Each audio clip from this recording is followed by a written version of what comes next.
শেখ হাসিনার বাবার নাম হরে কৃষ্ণ হরে রাম। হরে কৃষ্ণ হরে রাম মন্ত্র হিন্দুদের কাছে সঞ্জীবনী মন্ত্র।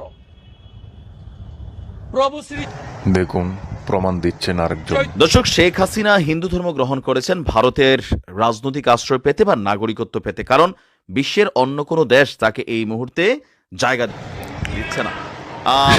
শেখ হাসিনা এই মুহূর্তে ভারতে হিন্দু ধর্ম তিনি গ্রহণ ভারতে করেছে, অবস্থান করছেন, সেখান থেকে তার রাজনৈতিক কর্মকাণ্ড পরিচালনা করছেন। কপালে সিঁদুর পরে, মানে তিলক নিয়া শেখ হাসিনা ভারতে হিন্দু ধর্ম গ্রহণ করেছেন দাবিজন হিন্দু পুরোহিত ভারতে তার কপালে দেখতে পারবেন।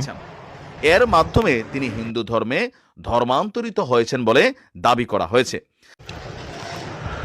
কথাগুলো কতটুকু বাস্তবতা বা বাস্তব? আসলে কি শেখ হাসিনা হিন্দু ধর্ম গ্রহণ করেছে ভারতে গিয়ে?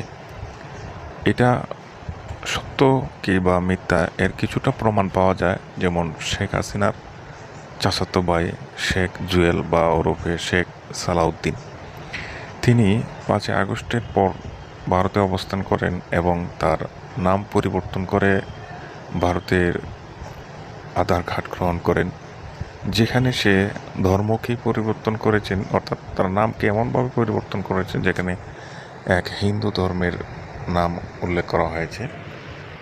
ভারতে যে আধার কার্ড গ্রহণ করেছে সেই আধার কার্ডের মধ্যে তার নাম দিয়েছেন নতুন নাম বিধান মল্লিক, আর তার পিতার নাম দিয়েছেন মতীন্দ্রনাথ মল্লিক।